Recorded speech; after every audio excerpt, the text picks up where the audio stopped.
Namaste viewers, welcome to Sri Ananta YouTube channel. Swamiji, could you please tell us about sub-organ of the eye? Embodiments of love. Today we are going to discuss about the sub-organ of the eye. The eye is a complex organ composed of several sub-organs or structures that work together to facilitate vision.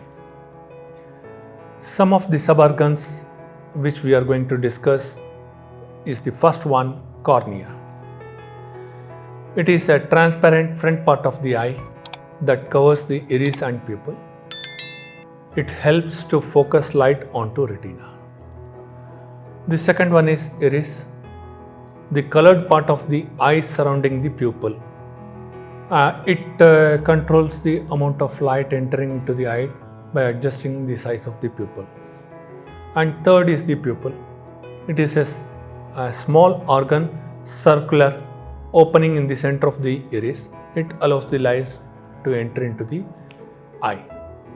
And fourth is the lens, a clear flexible structure located behind the iris. It helps to focus light onto the retina by adjusting its shape. And fifth is the retina, the innermost layer of the eye that contains specialized cells called photoreceptors. It converts light into electrical signal that are sent to the brain via optic nerve.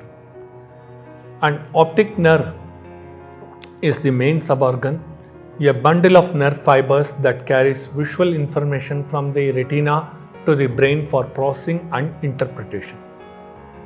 And seventh one is the sclera, the tough white outer layer of the eye. It provides structural support and protection for the inner components of the eye. And eighth one is choroid, a layer of blood vessels located between sclera and retina. So it supplies oxygen and nutrients like optic nerve. And ninth one is conjunctiva, a thin layer or what we call clear membrane that covers the front surface of the eye except the cornea and lines the inner surface of the eyelids. So finally the eyelids and eyelashes, which is in the frontal part, which you can see very clearly, the upper and the lower folds of skin that protect the eye. Eyelashes help to prevent debris from entering the eye. So in this way, all these 10 sub-organs which supports to capture, focus, transmit visual information to the brain, allowing us to perceive the world around us. There are several major problems related to eyes that can affect the vision and overall eye health. So here some of, again I would like to refer my previous episode where I have narrated you the common problems which are related to the eye, like refractive errors, like nearsightedness or farsightedness, that we call this hyperopia or presbyopia.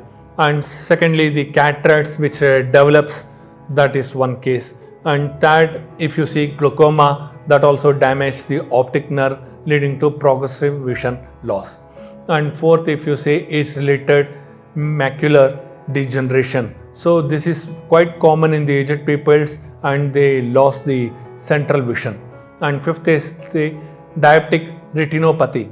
So due to the diabetic cases also, the retinopathy occurs when the high blood sugar levels we found in our blood cells. And sixth is the dry eye syndrome. This also occurs when you feel that your eyes are very much dried. And seventh is the conjunctivitis. Conjunctivitis is a common disease, what we can say. It happens due to the seasonal or some other inflammation relative issues. And finally, the retinal detachment also, we can say it is a medical emergency where the surgery is most important if retinal detachment are there. In some cases also, strabismus is a misalignment of the eye, commonly known as a crossed or lazy eye. And color blindness is also there. Some people unable to perceive a proper color, due to that they have this kind of symptoms. So now let us discuss about the arteries, how it helps to prevent the loss of vision or to manipulate and stimulate to gain the vision. Regarding that, we will discuss with the arteries. The first common artery, what we call it as internal carotid artery, which is located in this neck region. So in this internal carotid artery is having several branches of artery. So that first one we call it as ophthalmic artery. So this ophthalmic artery is the main artery supplying blood to the structures of the eye. It provides oxygen and nutrients to the retina, iris, ciliary body and other parts of the eye. The second artery, what we call it as central retinal artery, is a branch of ophthalmic artery, and that supplies blood to the retina. It is responsible for delivering oxygen and nutrients to the retinal cells, which are essential for proper vision. Third is the posterior ciliary artery, and it is also a part of ophthalmic artery that supplies blood to the choroid, which is a layer of blood vessels located between sclera and retina. So after that, if you see the anterior ciliary artery, this is also a branch of the ophthalmic artery that provides blood supplied to the part of the eye, front part of the eye, what we can call, including the conjunctiva, sclera and muscles responsible for eye movement.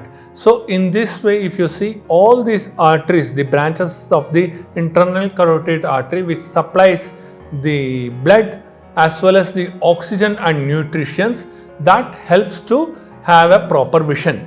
Hence viewers, if you see any disruptions in the blood supply such as blood clots or blockages or inflammation, can lead to various eye conditions including the retinal artery occlusion or ischemic optic neuropathy and retinal vein occlusion. So these things we can avoid with manipulation and stimulation, which may prevent the vision loss or blurred vision or other visual disturbances. So you come and experience whatever we provide the manipulation and stimulation to these arteries, and with that we can save your eye loss. In this way viewers, we will come up with many such episodes how to prevent from the ailments of different organs, and it can enlighten you to gain the knowledge.